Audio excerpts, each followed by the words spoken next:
What you are hearing right now is the sound of the dancing elks. The elk, a majestic beast with a long, scaly trunk, a bifurcated tongue, absolutely no tail, and it's a sort of bluish color around daybreak, can kill a man with the gamma rays from its shin. Man and elk have learned to live together in harmony, however, thanks to a Mr. P. Eppinghume from Droitwich, who every evening gives them all a faceful of raspberry flan. The elk, as well as having a shrewd economic mind, is also exceptionally good at Connect Four, although it can never demonstrate this to anyone as it has absolutely no opposable thumbs, and therefore can be seen weeping openly outside Walmarts the world over since the death of the shell suit in 1994. Klaus, I don't mind you doing these little bits before the show, but could you kindly teach the elk not to crap in my slippers? Thanks.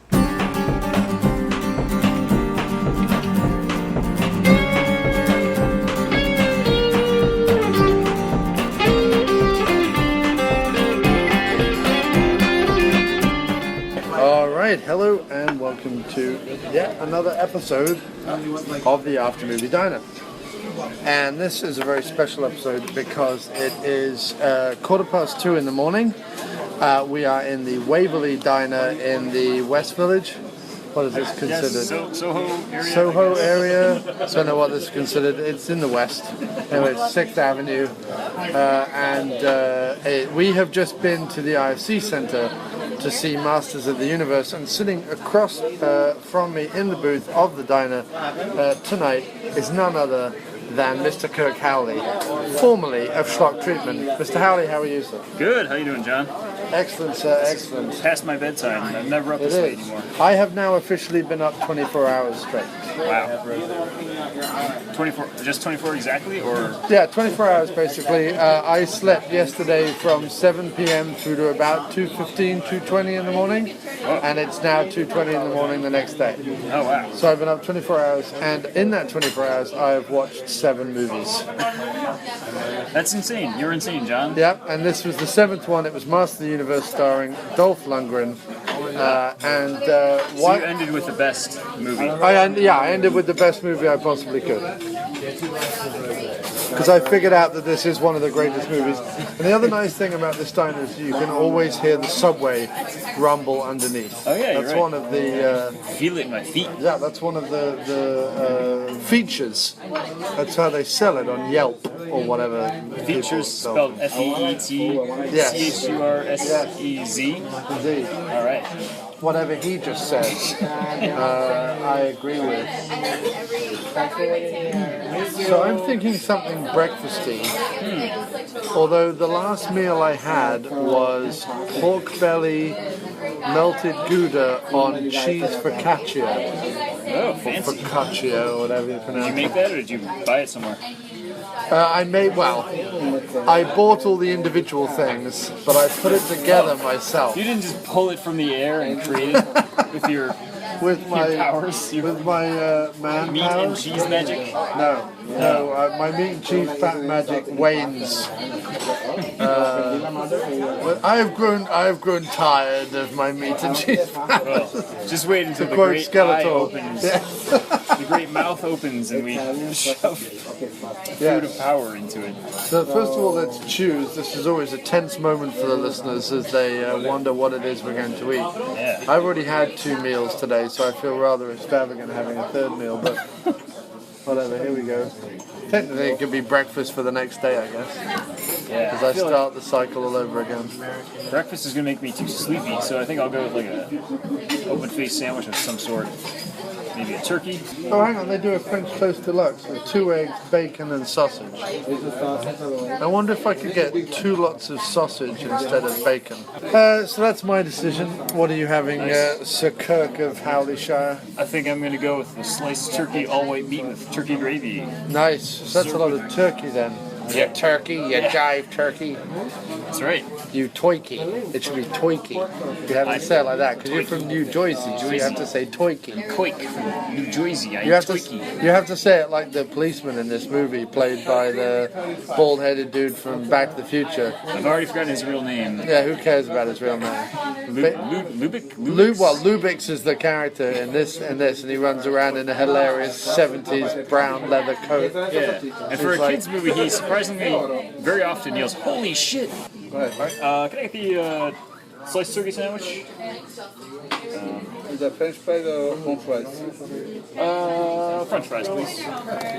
And could I get a Coke with that? Yeah, I'd like hollow French toast, please. Can I get that with 2 eggs, scrambled, and sausage? Thanks. And can I get a strawberry milkshake with that, please? Thanks.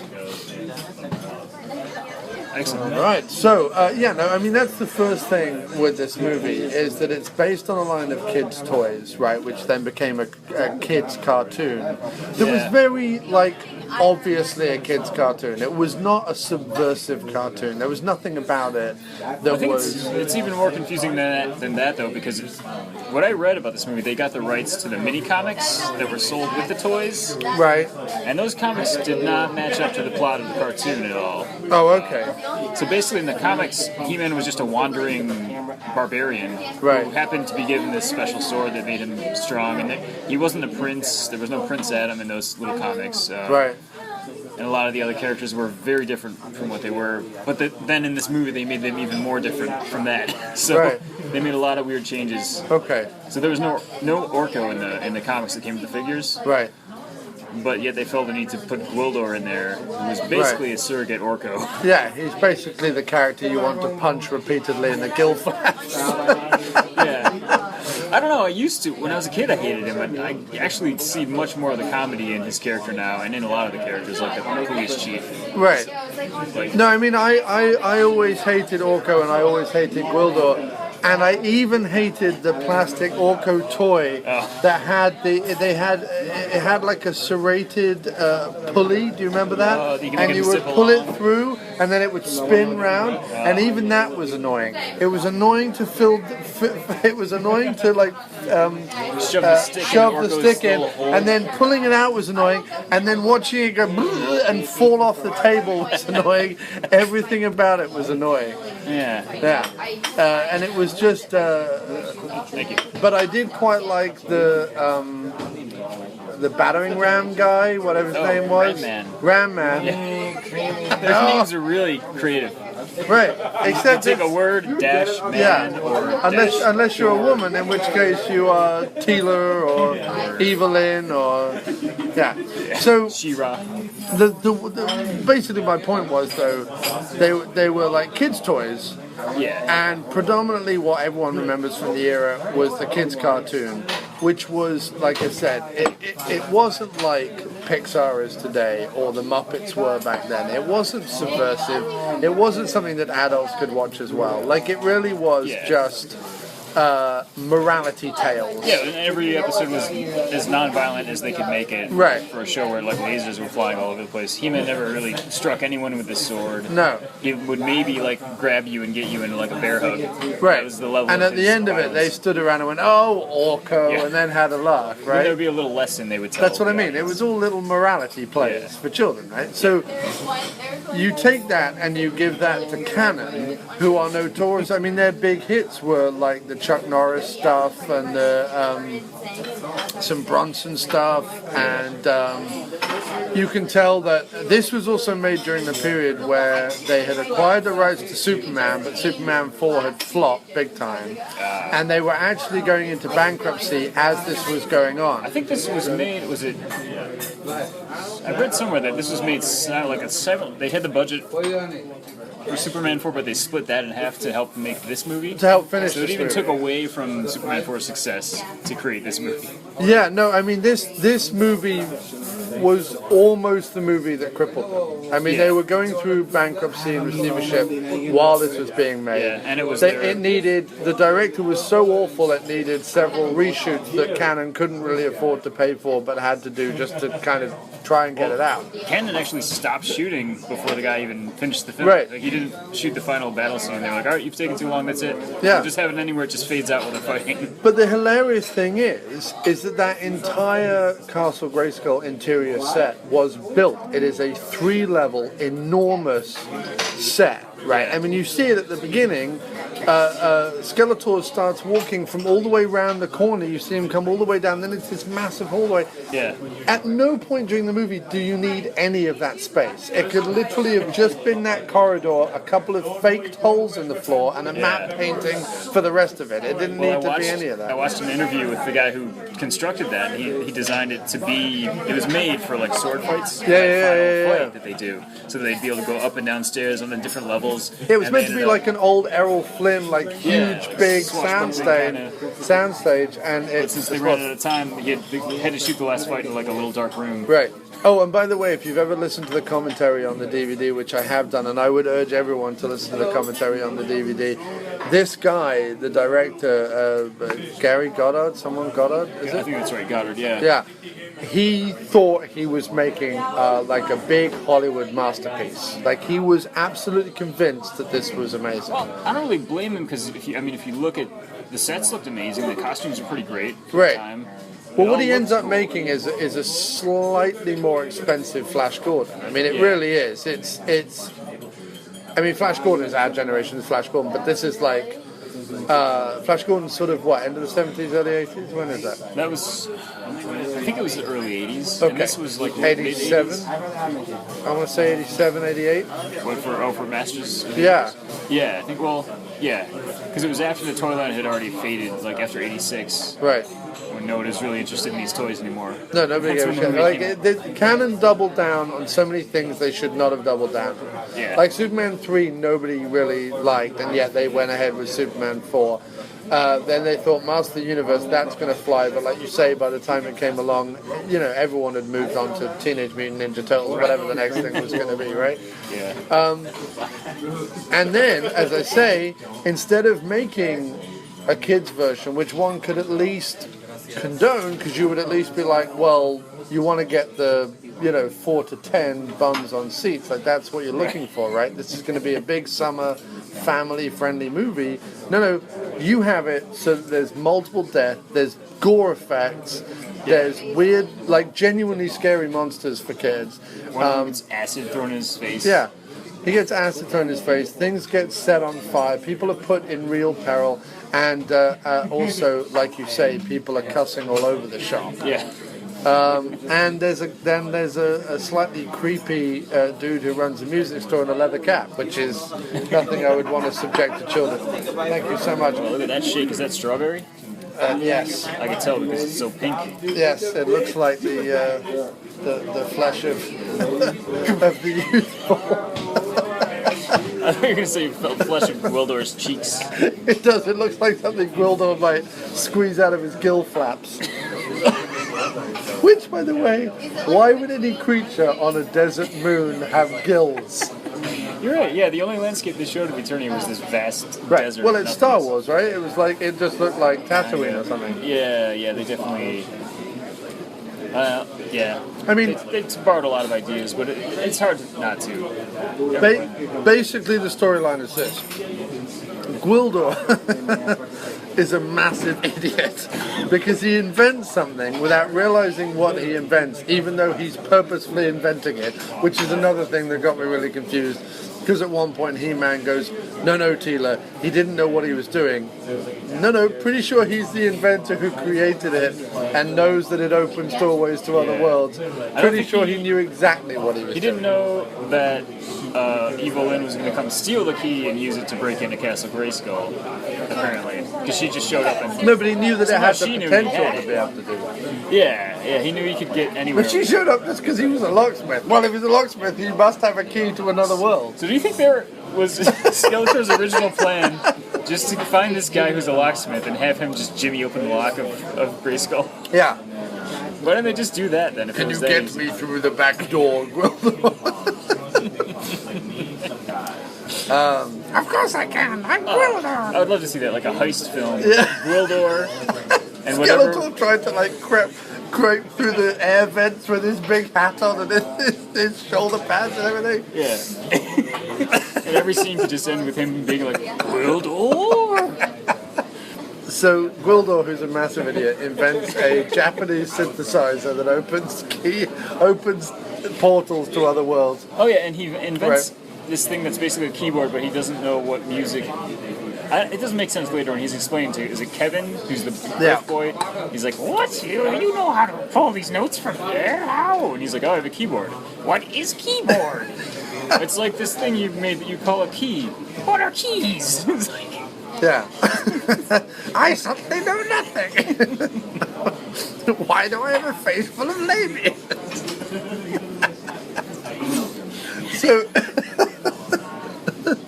So, in the midst of a very uninspiring battle in Castle Grayskull, while he is trying to open a portal that will allow them to take the... I'm already bored. well, the sorceress was trapped trying to get the sorceress some sort of like tube force of light. field. Yeah, force field. There you go.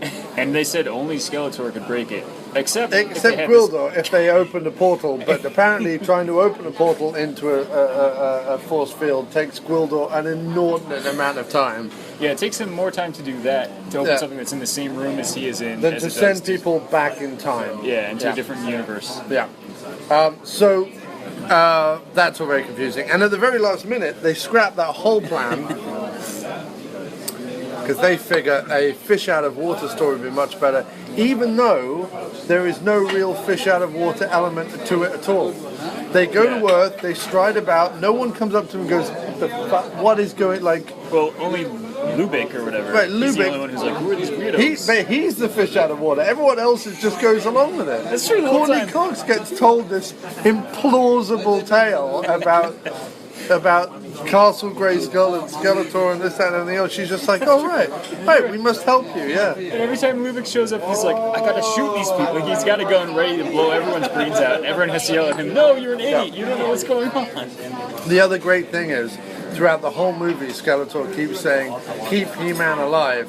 And then his very last speech before they duel is, I just want you wiped off the face of the earth. I never want to see your face again. I'm like, you've had 60 you had him tied up. Yeah. With like hundreds of stormtroopers around, all with with laser guns. cannons, Yeah. and instead you had Blade, your villain Blade, Who is the smiliest villain I've homoerotically ever whip seen. him with a hollow whip, Yeah, it was like a laser animated whip. red laser. Yeah. It looked really goofy. Which again, I would have said, do away with that because that's money in the budget we shouldn't be spending on animating a laser whip. Just have a regular whip. Or better still, hit him with something. Like just hit him with sticks or something. Was it turkey? Oh no, that's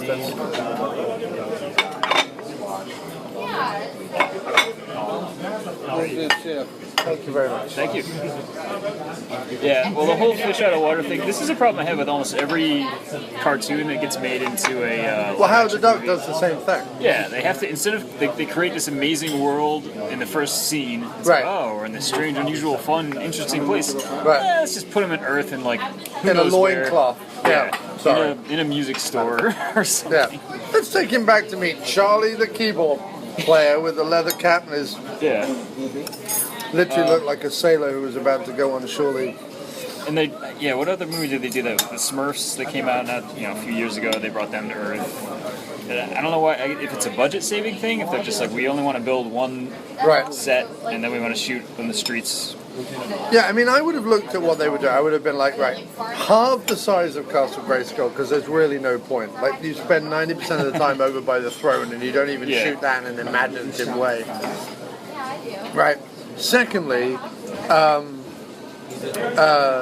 do away with like laser cannons and laser whips and all that. Like, we don't need any of that. Like, just have a little flash, like muzzle flare that comes out the end of the gun and have people, I don't know, go and fall over when they get fired. Like, nobody cares. Or just get rid of the guns, because it doesn't make sense with guns and swords. Why is it that out of everything, He-Man is the only one who wears a loincloth and a cape and carries a sword, when even his two best friends are in the military of Eternia? Yeah. I mean, Man-at-Arms has an emblem and a whole uniform and whatever. Teela has they're the wearing same like uniform. Kevlar uniforms or something. And He-Man's got like a little gold buckle, 2 big shoulder pads, some furry boots, and that's it. Right. I don't know. They never explained that. No. They didn't give any sort of origin for any of the characters. That was No. one of the problems. They just threw all these characters together and Skeletor, who is a living skeleton in a robe, has hundreds of generic nobodies in black stormtrooper gear, yeah. like basically cycle helmets and plastic armor. Yeah, I right? read that they were based on samurai. But he also had, well, whatever. Come on, there's an art to this. Yeah, John. of course It's there not is. just random. You mean they didn't shit just look at thrown it and go, together. give them all helmets, so that the same 10 stuntmen can play all 60 of them? Ooh, you think in that scene where they warp into Earth and there's like just a long line of guards walking past? You think it was just 2 guys Walking round past and them, round running and round. around to the back Yes. of the camera, walking past them? Yes, that's definitely what it was. All right, I enjoy that scene so much more now that I can imagine that happening. The other thing was that on top of all these people, apparently there is only one of every race left, and some of them are evil and some of them are good. So we get a pig boy, a beast man. Oh, this is my favorite thing, when they line up the 4 quote-unquote mercenaries, right? Yeah. One is a humanoid called Blade, who is hilariously camp and over the top, and I love him to bits. He just goes Blade, and he steps out. He's got the whole, like, everything is like sharp Pointy and corners sharp. and pointy and Yeah. hilarious. There's no way, like, they told him to take someone alive, and they're like, how is he going to do that? No matter Right. if he grabs them, he's going to chop their arm off. Also, he's wearing an eye patch. Not someone I want to give a sharp pointed thing to, someone with no peripheral vision. Good point. Haha. No pun intended. Right. So then they line them up, they go Blade, and then they go Flag, who is like the lizard guy, right? Just generic lizard guy. Sorod or something? Not lizard guy, just they call him Flag. Yeah. Then it's Beastman, who we all know, he's from the Although, cartoon. did you notice they called him the Beast Man? Right. He was like, not just any Beast Man, this guy's the real deal. Right. And then they go, and then again there's like Blarg, generic guy. So there's Flarg, Lizard Boy, Beastman, and then Blarg, generic guy with an enormous hair. Like, Oh, yeah. hair that is in no way practical for battle whatsoever. And he's shorter than the other guys too, but he seems to be their leader. Right. You know what he is? He's the counterpart to Lubick, because Lubick I noticed, was a head shorter than every other actor. Right. But he's playing it like he's the biggest guy in the room. But he's Wallace Shawn in The Princess Bride. He's Fezzik, right? Mm-hmm. And he's also got lizard-like features. Wallace Right. Shawn does? No. The He-Man character, Flarg, or whatever his name. Oh, okay, yeah. It was just really funny because instead of having like Blade, Lizard Boy, Beastman, and I don't know, Lizard Man or something. whatever, Yeah. or like Lizard Face or something, it was Blades, Flarg, the Beastman, Blurg. Yeah. Some of their names were just told what they were, and some of their names were just a random sound you can make by clearing your throat. Absolutely no consistency in this world whatsoever, right? Yeah. And also later on in the movie, when Skeletor speaks via hologram, he goes, "People of Eternia," and there's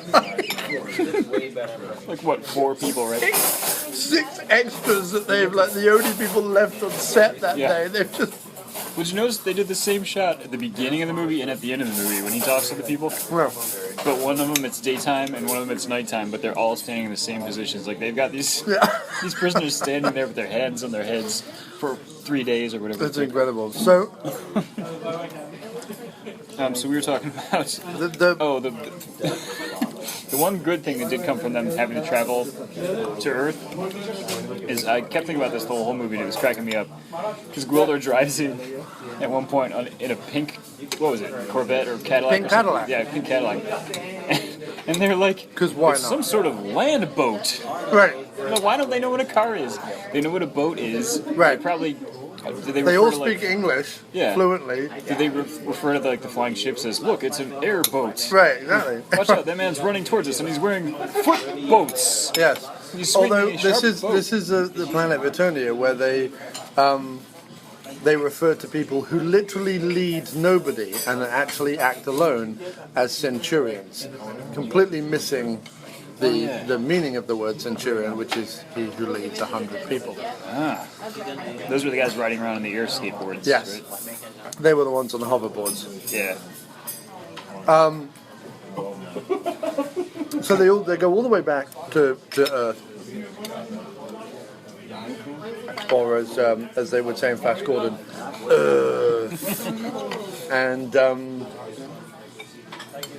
when they land on Earth, humor ensues because they meet a cow and they think that it's intelligent life, hardy-ha.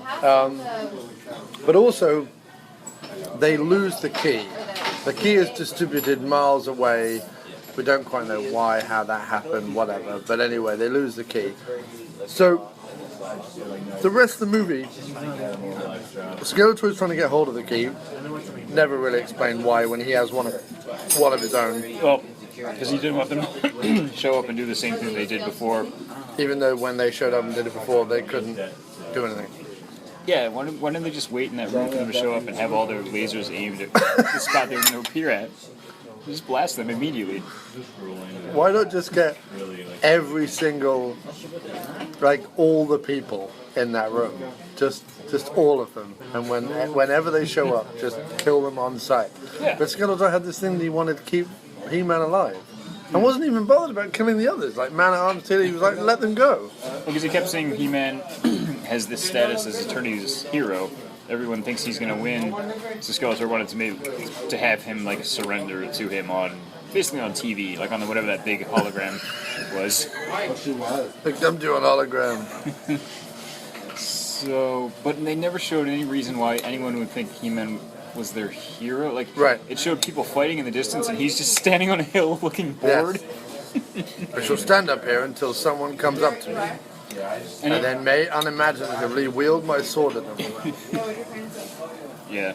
I think so, they go back to Earth, where we're introduced to Courtney Cox and her boyfriend Kevin, and are given more backstory about the two of them in 30 seconds time than we're given about any of the people on Eternia. It's so infuriating because those were the characters I cared about the least, but I was forced to learn all about their little lives. Yeah.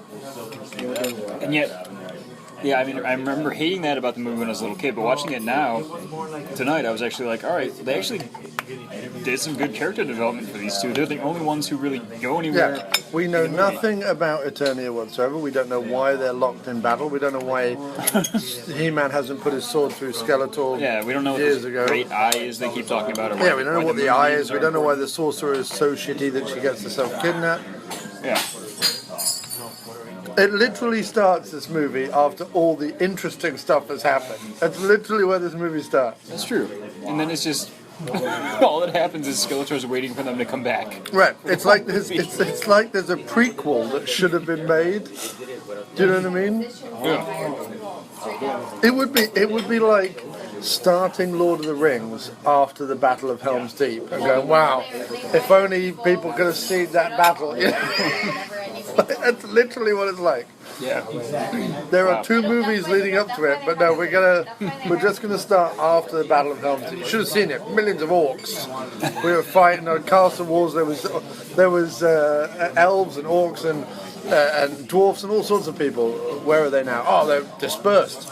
Dispersed now. You're just left with me and Jeff. And me and Jeff are going to have an uninspiring word battle across dimensions.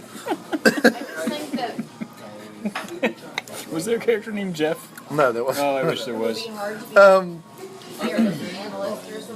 But certainly wasn't in Lord of the Rings. Yeah, so you learn all about these kids' lives. Yeah. But she... this shouldn't have... Very good. Delicious, thank you. This shouldn't have been such a big laugh, but at one point, Courtney Cox is telling her boyfriend about how her parents died. Oh, they go to the graveyard. They go to the graveyard, yeah. Cemetery, where there's a creepy statue of a gargoyle right next to her parents' grave. And she's like, I never told anyone this before, but I caused them to die. I caused my parents' death. Yeah, I caused my parents' death, to which we all had much chuckles in the cinema. Yeah. Because it just came out of nowhere. Yeah. It just came out of nowhere. It's such a crazy... It's also a bit like Phoebe Cates' story in Gremlins. It's got that kind of same kind of... Yeah, where father got stuck in the chimney. And overly melodramatic, pointless story. Which they then parodied in the sequel because they realized how ridiculous it was. Right.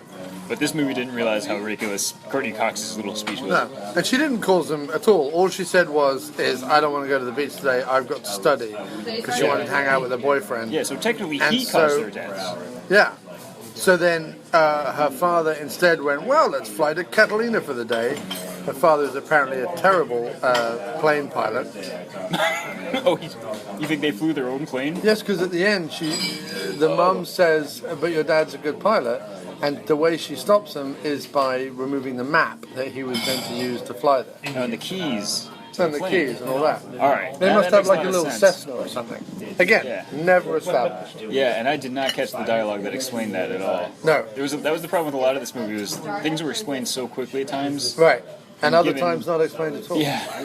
And all of it utterly inconsistent. The only thing they spent any time on dialogue-wise was Skeletor's speeches, which were great. Like Franklin, is it Langella or Langella?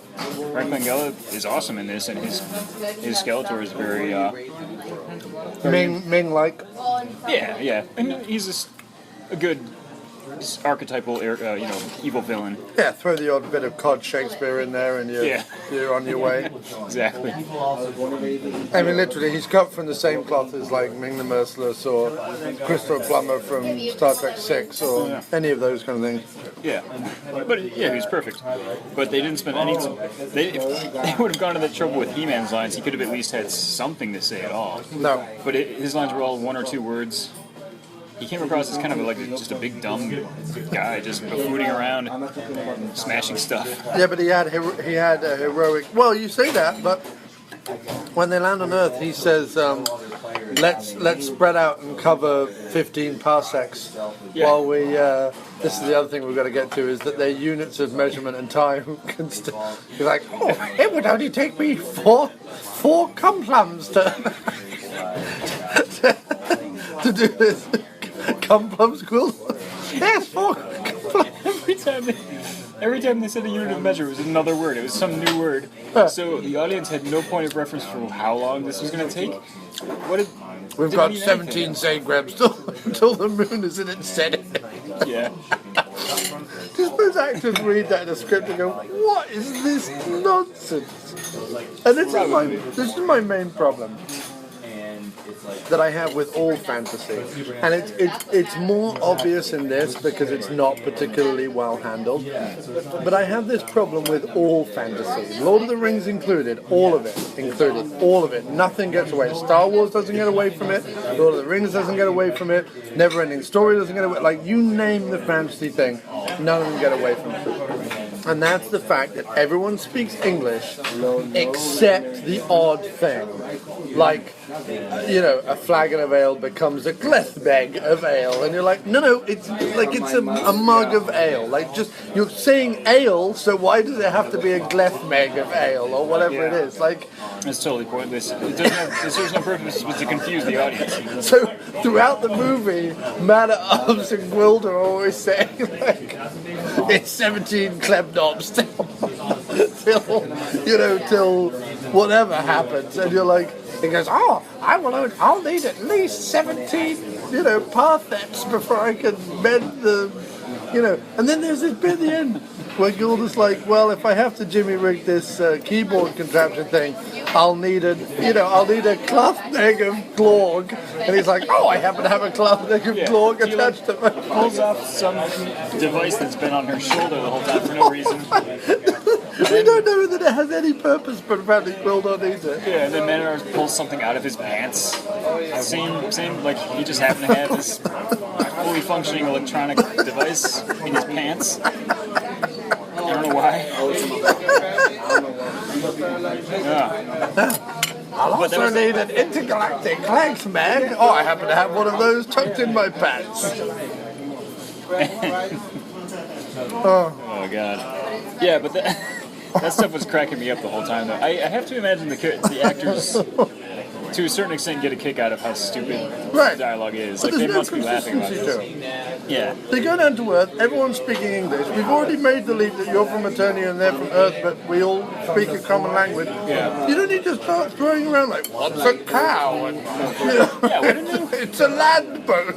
Why didn't they realize that was like an animal? I don't understand that at all. They were like, oh, it might be an intelligent being. They had a pig boy on their planet. Oh, that's a good point, actually.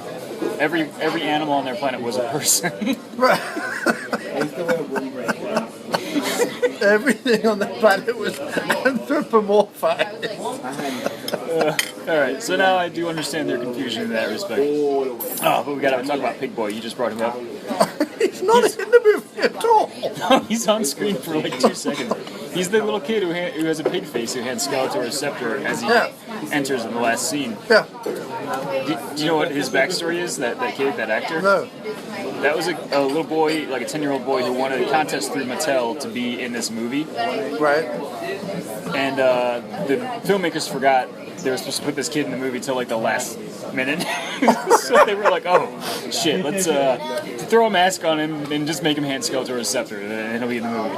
And that was... So that's why he's listed at the end? Yeah. Because I was like, Pig Boy, why does he get a credit? To me, it's so hilarious. Like, I just imagine like this jaded Hollywood like group of executives being around this kid when he's on set, like, here, put this mask on. You're gonna be Pig Boy. You think you're glad you won this contest now? Here, hand Skeletor scepter and get out of here, Pig Boy. Guess what your nickname's gonna be for all your friends from now on? Pig Boy. Still like movies?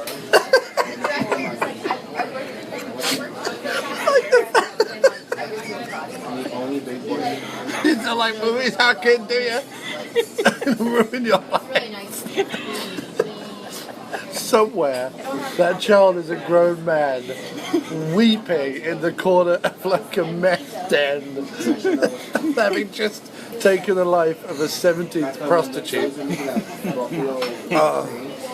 Oh man. I actually looked online when I was Weeping looking blood up. tears in the corner of a cheap motel. Quietly oinking to himself. I looked up Pig Boy online, and somebody actually made a custom figure, like using one of the like He-Man muscular bodies and put the little Pig Boy head on it. So people are aware of this character, and they've like created a backstory for him in the future. Like this is just a character that people out there are in love with. It's amazing. His name is Pig Boy.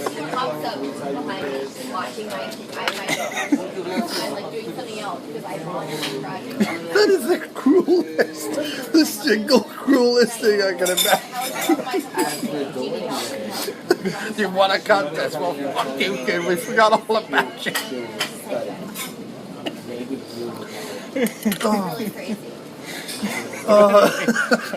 Back to the plot. Whatever the plot was in this movie. That's incredible, like, fuck you kid, you're gonna be Pig Boy. I wanna be Pig Boy, I want a contest, I wanna be He-Man. He's not in this scene, fuck up. 12 hours of makeup. You're gonna be in the shop for 2 seconds. And then we're gonna put your name big across the screen at the very end of the movies. All your friends know you are Pig Boy.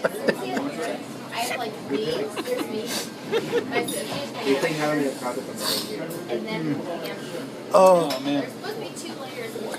Oh, that's hilarious. poor bastard. Can you imagine? You'd go, if it was me, I'd go, seriously, don't bother. I'm gonna go.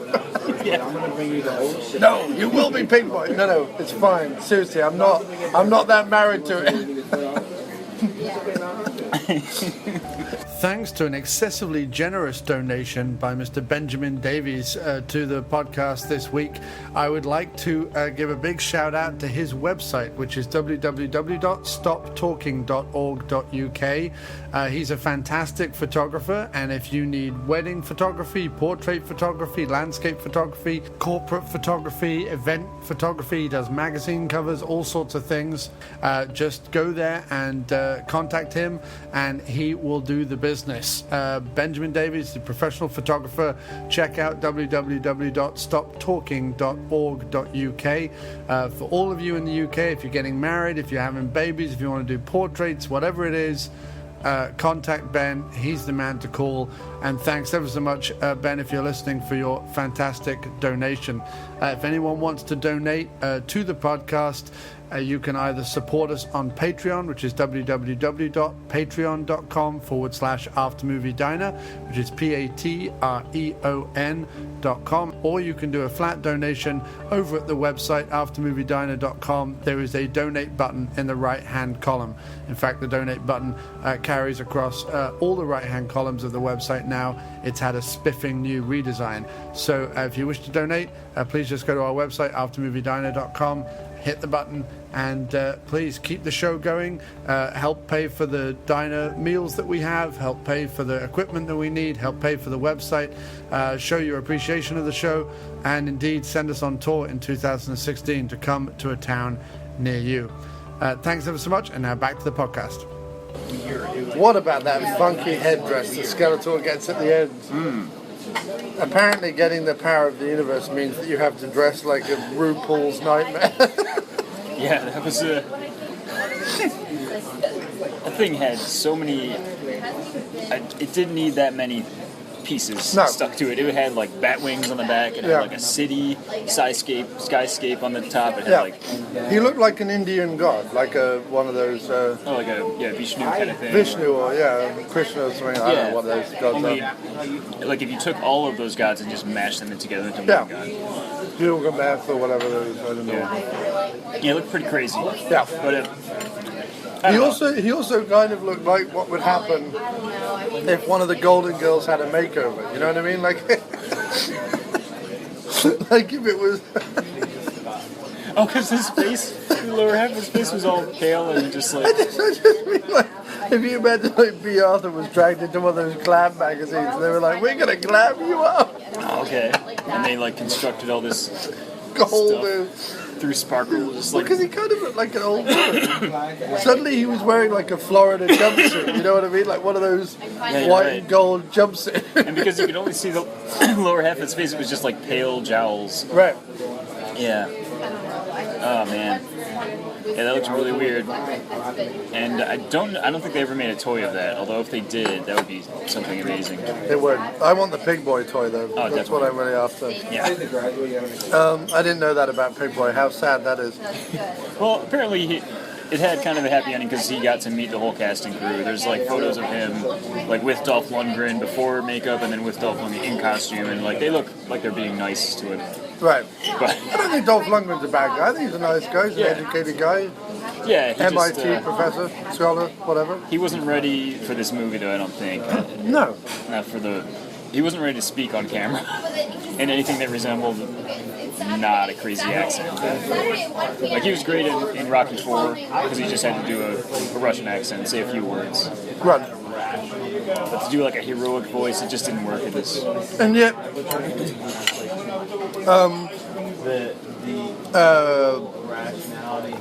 what's it called? Dark Angel was before this. Oh, was it? I Come in Peace or whatever it's called. Oh, they came out before this one? I think so. Maybe you're right. Well, maybe this was filmed earlier and just released later.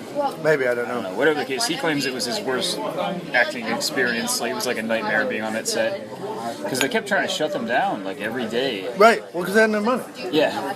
And, like, Canon were notorious at this. Well, they were always notorious for like writing checks they couldn't cash. Yeah. But this was like at the point where really they couldn't. Well, they went so far as to kind of swindle Mattel because there was some deal they had with Mattel. Yeah, they got Mattel a bunch of money up front that they couldn't then. Yeah. Well, Mattel was going to pay for like the first half of production. Once that money ran out, then Canon was supposed to, cough up the rest of the money. And at that point, Canon was like, "No, we're not going to." Yeah. And then Mattel was like, "Well, we need this movie for our toy sales. Like, this needs to happen. Yeah. We have to sell more toys, or we're going to fail. So we'll pay for it." Right. And then their toys didn't sell anymore anyway. No, because this is the movie they got. Yeah. This shambolic Flash Gordon meets Star Wars meets Howard the Duck meets Back to the Future meets. Yeah. It's a glorious failure, though. I really enjoyed. Like, there's a lot of things about it I really liked seeing. Do you want any fries? No, I'm good. I've had enough food in the last 24 hours to kill a rather healthy nun, so it's all good. So yeah, what did you enjoy about the film? Mainly the visuals, like everything, all the practical effects that were on screen looked pretty awesome. The makeup was cool. It is ridiculously violent, though.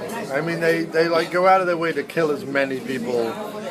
Yeah. And okay, a lot of them are just through laser blasts, so you might be like, oh, that's nothing. Like, kids play like that all the time. But there's some people, that, like you say, someone gets acid in his face, the boyfriend gets his face pummeled into a cupboard and thrown into a thing. And then Gets his face the janitor is like all... thrown through a door. Yeah. This line was hilarious to me when Kevin comes to the school after all this mayhem happened and they're loading the janitor into the back of an ambulance. And Kevin is like, "What happened?" And the janitor just says, "You don't never want to know." What about the bit where, for no apparent reason, Lubick was like, I was in Korea and I never saw shit like this. Yeah, and I'm what the like, where did that come from? Do you think that actor just was like, "My guy needs more backstory. We gotta know why I'm such a jerk." Like, kids just sat there in the cinema going, Korea? What are you talking about? Yeah. At Things some point, existed before I existed? I don't think so. At some point, it just seemed like the actors were just making stuff up while the camera was. Yeah, I'm pretty sure that the guy who plays Strickland, I'm just going to call him Strickland because that's what he was. I'm pretty sure he turns up to every single film role and just like, this is how I'm going to play it. It's tough. When you hire the Strickland, you get the bull. You know what I mean? Like, this is what you get. Like, how about him at the end? He's like, sure, he's suddenly like De Niroing it up. Sure, I'm going to stay here in the future with the nice dame and the fucking... Yeah. And you're like, what are you talking about? He's winking at the camera. Why did they give him the castle at the end and let him, like, this was the same day, I assume, right? Yeah, I What guess happened to so. your French fries, my man? Too full. Very good, though. I ate about half of them. Take your time, don't rush. Thanks a lot. Yeah, so it's just the same. Yeah, so what was the resolution of the movie? I'm trying to remember. Well, the resolution of the movie is that they get back to precisely where they were at the beginning of the movie, except with an injured Courtney Cox. Yeah. That was the other thing. That's Turned her the leg other. into a pizza. But it was like you saw like bits of fat and bone and gore and pus and Bubbling. like, I mean, that's a grotesque special effect. Yeah, I think we all had kind of a visceral reaction in the theater. We were all just kind of, whoa. Yeah. Nobody Because expected it looks that. like her leg is split open. Yeah. And you can see like the fat in her leg bubbling. Yeah. Like, it's disgusting. And I remember it from my childhood. Like, I remember the heart being ripped off in Temple of Doom and stuff like that. And I remember just being like, they allow me to watch this? This is crazy. And when you watch those, like, 80s movies, they were just way more violent. Just in general, in terms of gore and viscera, there was way more of it in 80s movies. I loved it Oh, when I yeah. was a kid. Of course. Loved seeing it, guys. Because when we... That's great, yeah, thanks. Thank you very much.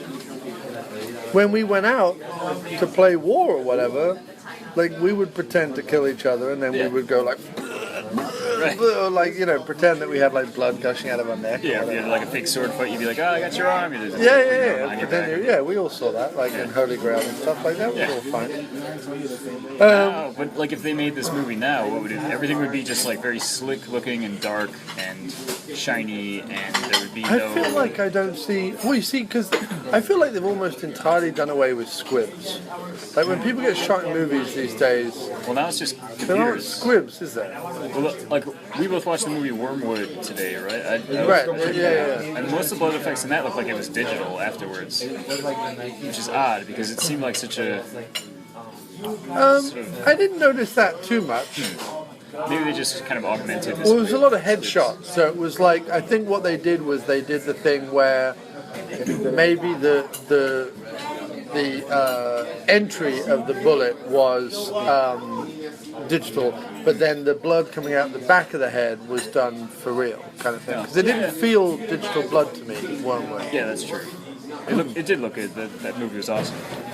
But the worst thing is when you see something like The Expendables and it's all digital blood, and you're like, come on, guys. Like, you guys are the guys who wear squibs. Like, that's, you know what I mean? Like Cobra and Commando and, Raw Deal and all those movies. It's like squib central. Like, that's what you want. Like, I want an extra that's getting paid scale to be squibbed up with Tiny more squibs explosives all over his than body. anybody else has ever had, and I want you to blow that sucker up for 5 straight minutes in slow motion on camera. And then name his character Big Boy. Name his character Big Boy. That's what I want. But yeah, I don't know. I mean, I don't see. The closest we get, I suppose, is the Teenage Mutant Ninja Turtle reboot that we just got. Did that have any? I didn't see it, so I don't know. Probably not. Because like in the original one, I think it was set in like scummy 80s New York, right? With like punks and crazies and street gangs and all that, right? It was. I don't remember if there was any like blood in the fights though. I do remember the turtles looking beat up at some point, like after they had. And I know that the turtles were banned in England. You couldn't call them Ninja Turtles.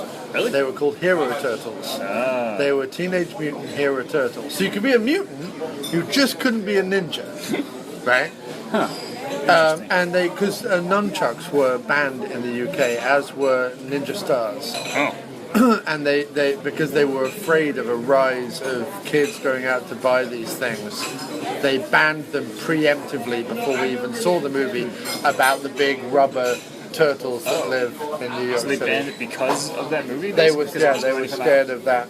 Yeah. Wow, that's crazy. Well, So in ours it was Teenage Mutant Hero Turtles, and then it was Heroes in a Half Shell, which was really cumbersome because it was Hero twice. yeah. Even whereas it should be Teenage Mutant Ninja Turtles, Heroes in a Half Shell, because that way you're not repeating it. Like a good lyricist wouldn't repeat the same word in a line. That's all I'm saying. Yeah, I see what I'm not holding myself up as a good lyricist, although you can buy my albums at missplumbingfixtures.bandcamp.com and judge for yourself. However, you're a great lyricist, John. however, I wouldn't use Hero twice. Oh. But in The terms, key is in lyric writing to rhyme hero with zero somehow. yeah, that's always the good way. That's Yeah. always the good way. Or Cheerio. Yeah. Or I'm such a hero, I'm gonna go have a beero. Yeah, with Nero, Emperor Nero. Nero plays his Yeah. fiddle? Yeah. Oh, that doesn't sound so heroic. No. Yeah, but that's why I love any old canon film. When I see that logo show up at Right. the beginning of the movie, it's just like, yes, Although- this is going to be good. What's interesting is that there are a lot of those like sort of upstart wannabe major type minor distribution companies at the time. There was Canon and PM Entertainment and Orion and a whole bunch of those that New were Line. like. Are they still around? New Line is the house that Freddie built. Like New Line was initially a distributor. In fact, purchased Evil Dead to distribute, and once Evil Dead finally came out over here because it came out in Europe first, and But their big franchise was 911. Did they ban chainsaws before Evil Dead came out? In the UK? Yeah. No. In fact, Evil Dead outdid The Shining on the video rental list for that year. Wow. It was rented more times than The Shining. It was a big hit release in the UK. Also, the only movie to be released on VHS and in the cinema the same day. Oh, really? That's weird. Palace Pictures decided to go all out, did a huge push, and it actually worked. They actually said it was a much bigger sale than they had any. So that didn't take away ticket sales from VHS sales and vice versa? Nope. That's weird. So people just bought both? Well, They would buy the I would VHS on the way to imagine the it was movies? it's the days before home cinema being so cheap. Oh, yeah. So if you wanted to see a movie on the big screen with an audience, you went and did that. But if you liked the movie, you bought it on the way home. Like, how many times have you come out of a movie theater and gone, I really enjoyed that. I wish I could go buy that now on DVD. Yeah. That's a good point. They wait so long usually. Yeah. Months and months later, and Yeah. then you're like, ah. And now it's even more frustrating because now they want you to rent it on demand before you buy it on Blu-ray. Because Yeah. now what happens is it comes out in the cinema, then about 2.5 months later it comes out on video on demand or Amazon or whatever. Yeah. Right? Where you can watch it digitally, pay full price for it to watch it digitally, but never actually own anything physical. Yeah. And then it's all just in the cloud. And then 2 weeks later, it then comes out on Blu-ray. Yeah.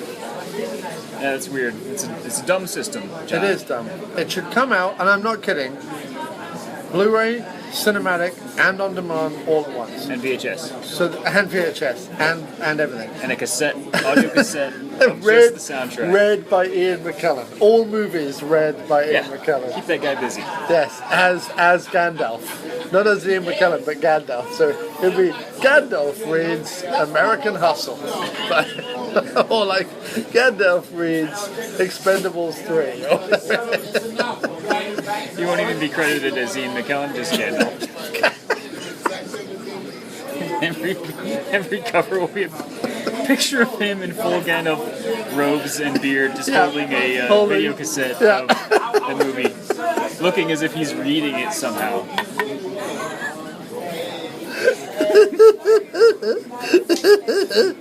Yes, that's exactly what it should be. That would be a world that dreams of end if only. So, Yeah, instead they make us wait like 3 chromons and 4 Parkulex. I get in my land boat on the way home from the... I've got to go at least 70 kleptons before I get to the DVD store, and when I'm there, they've only got scriptings left. Oh man. How many Blu-rays? At least 3 scriptings. Oh, God. Let us chart a course, Kirk, of 17 Carth pens before we get to the glorious moon hole. It will shine. It will open its eye. The glorious moon hole will open its eye and shine its radiance upon us. Also, what kind of universe benevolently bestows power on just whoever happens to be standing near it at the time? Yeah, none of that made sense. The rules for why did it have to happen at a specific time? No. How did they know about this phenomenon in the first place? If it had never, I guess it had never happened before. And how right? did he steal it so easily? Yeah. Like He-Man just took the sword out of the thing.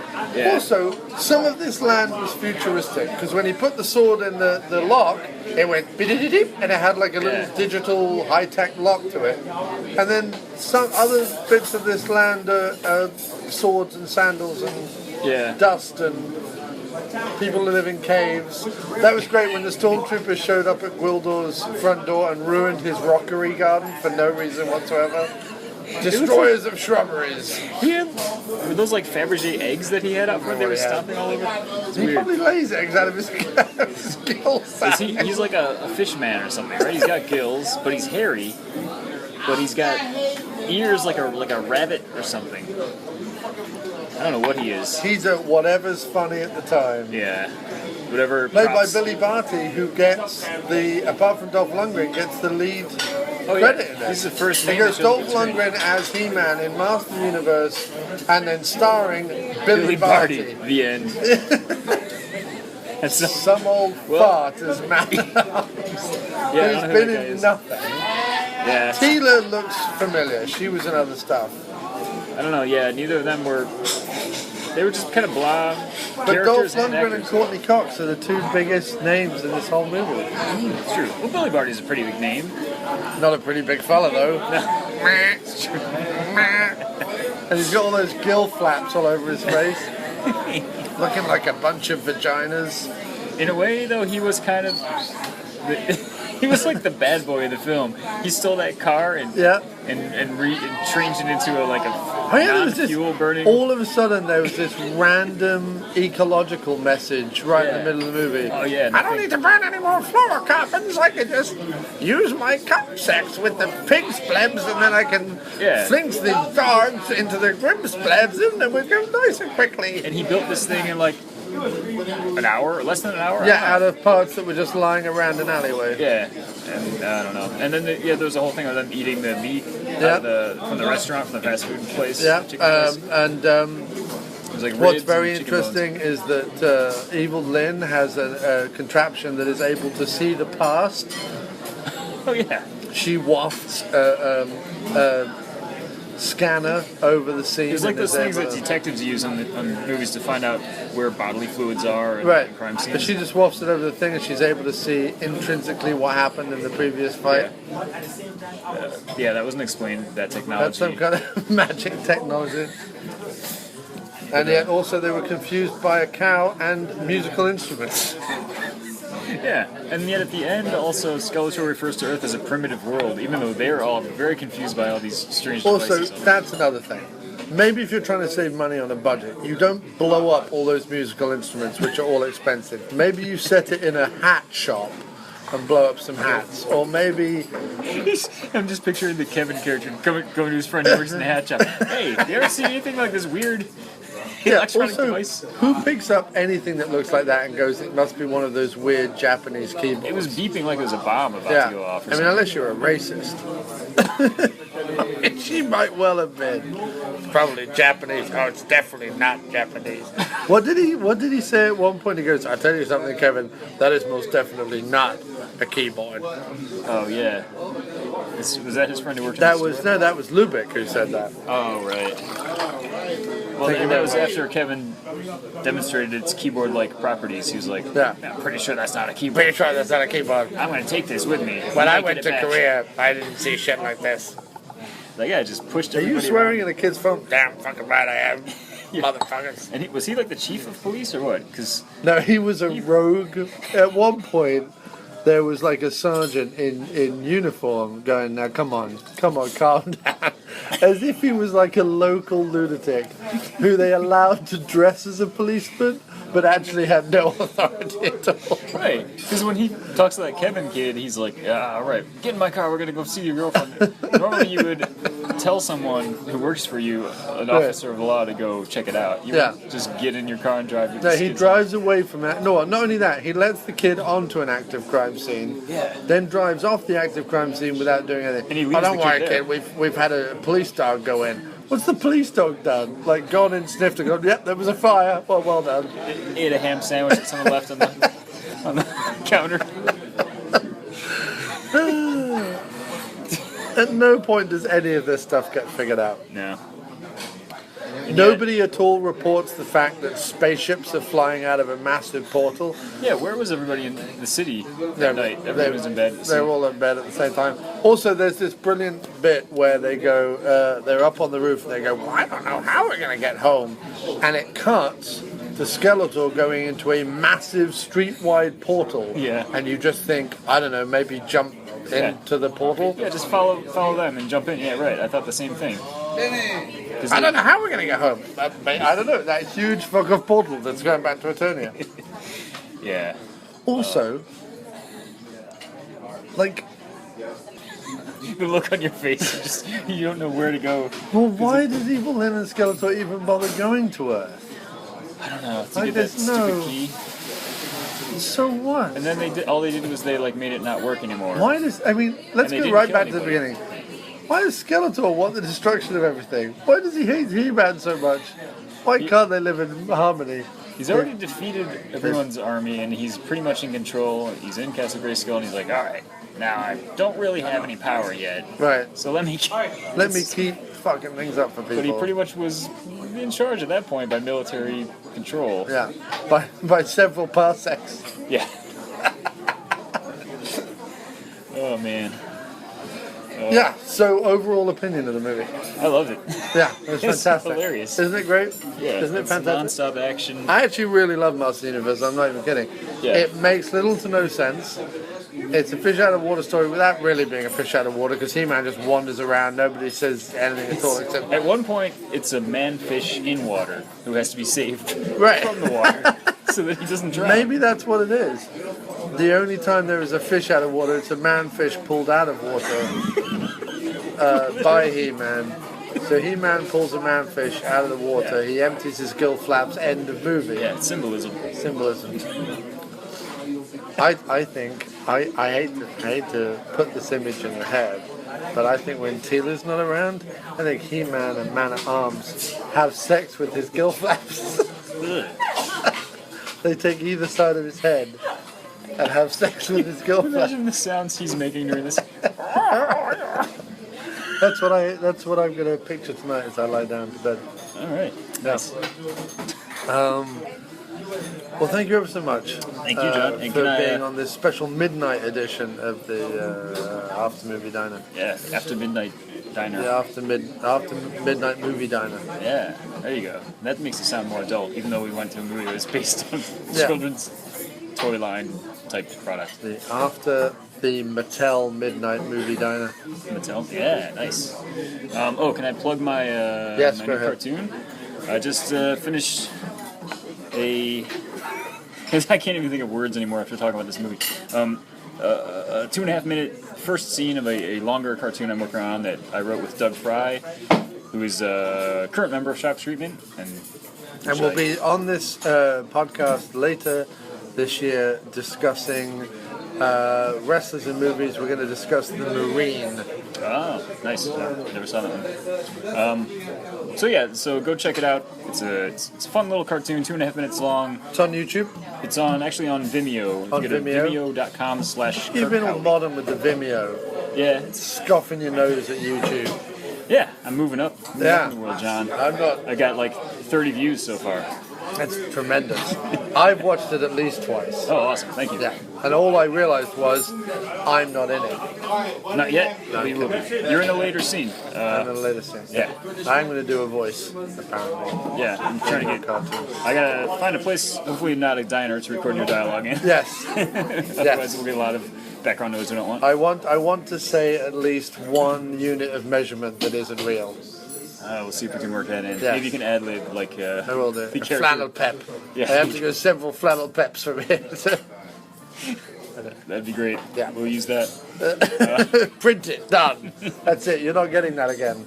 That's on I'll there. have to take that from this audio. That's gold. That's it. Yeah, you got it with this. And then when people are like, why did he suddenly sound like he's in a diner? That's just how it is. That's how John works. This world works. Yeah. Things just happen. But no, it's Juan Johnson Yeah. and the Warriors of Magic Time. That's it. Yeah. I remember we've discussed it on the show before. Yeah, on your live talk show thing. I think It was, yes, on Yeah. Crosstalk. Yeah. The short-lived Crosstalk. What was weird about Crosstalk is even though it was very short-lived and even though it had literally no listeners, I still managed to get Rachel Bloom on the show, who has gone on to be headlining a CW show this fall called Crazy Ex-Girlfriend. And I managed to get Weird Paul, who is the first ever YouTuber, he claims, or first ever I videographer. think I listened to that one. And I also managed to get Tom Sullivan, who did all the makeup effects for Evil Dead on there. And I managed to get you, Kirk, Yeah, the best of all. the best of all. That was when my apartment building almost burned down. Yeah. you had to leave the room, and I had to keep the listeners company. Because ash was blowing in through the window. Yeah. Along with carcinogens. Did you ever find out what happened outside? No. I think they probably killed an old person and set fire to them. It's just New York. That happens in the Bronx, man. Yeah. You got to roll with it. Yeah. It's 1990 after all. You just close your window. It's fine.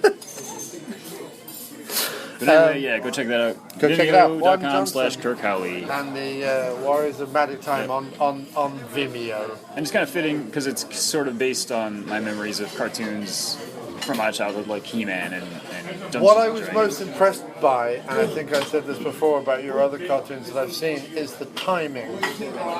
Spot on timing. Cool, thanks. I thought the timing sold every joke. Like I don't have a head for that. Like I'm not able to go.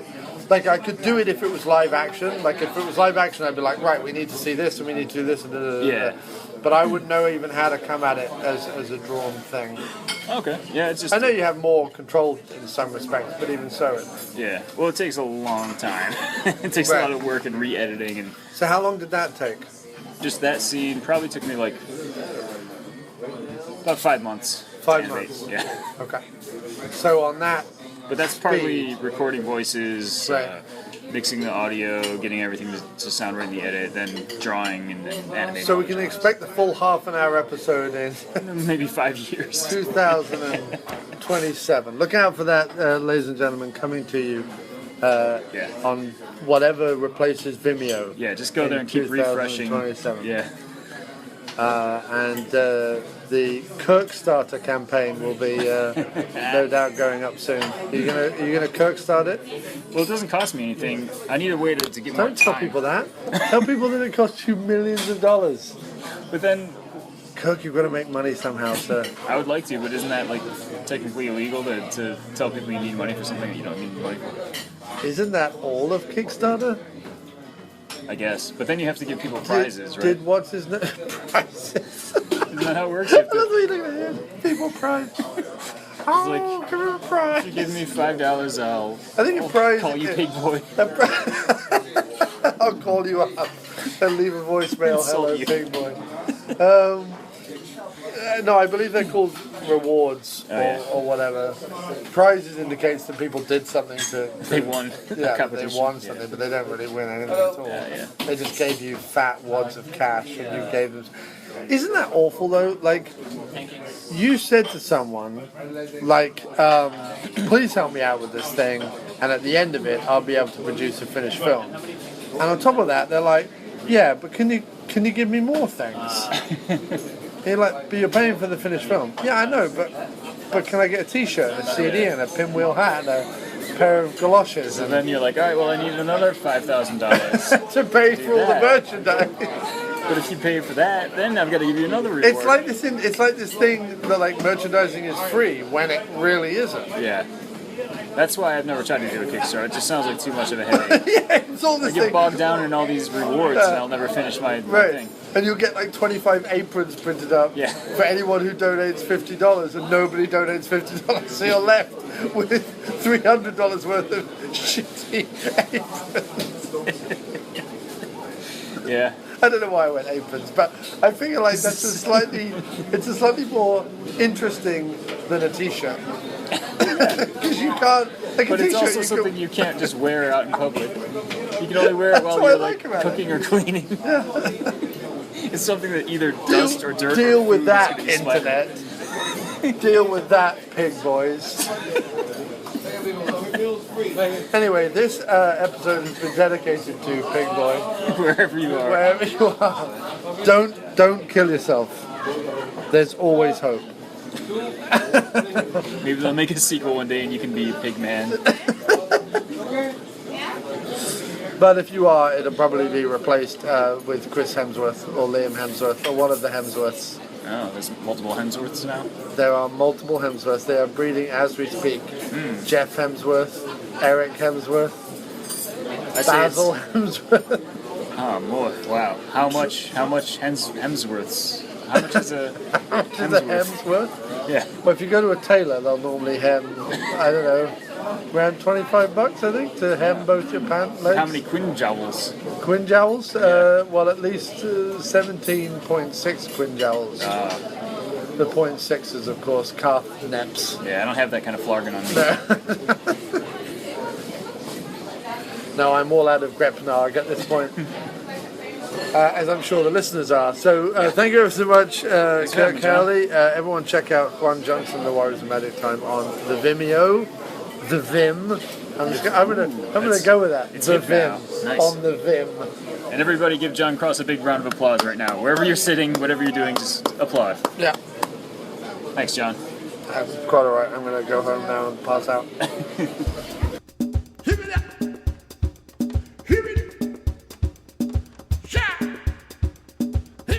This track is available on the Weekend album over at miscplumbingfixtures.bandcamp.com. That's MISC plumbingfixtures.bandcamp.com.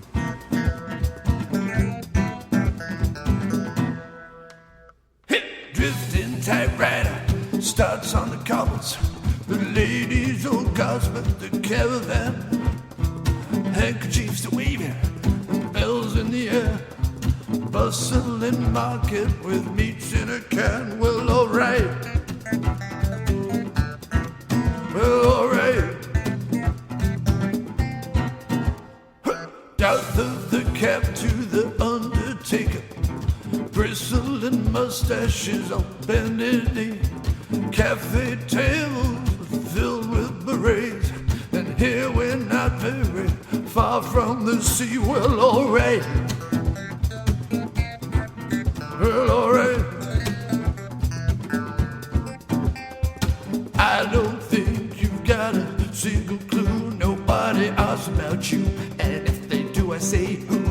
Well, you really can't say that you've got it made till your shirt sleeves are rolled and you own your very own spade. And you've dug up the garden and winked at the sun.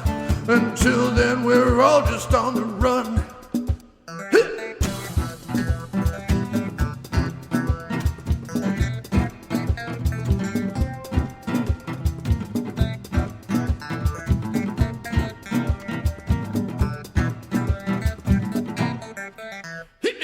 Hurdy-gurdy one on one too many ales. The organ grinder invested wisely, and the monkey went traveling to the south of France. I'm so glad you're staying so close beside me. Dirty cups in the sink in their own terrain. Ben Man got a tip on the horses. Saddle news anchored by late-breaking events. This teacher's teaching one too many courses. Well, alright. I said alright. Oh, yeah. Well, I don't think it's the right way to go. This path is littered with memories and way too slow. You really can't say that you got it right till it feels like home in the middle of the night. And you open the curtains and wink to the sun. Until then, we're all just having fun.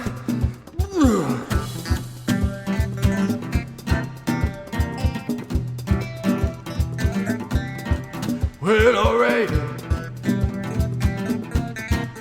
Well, alright.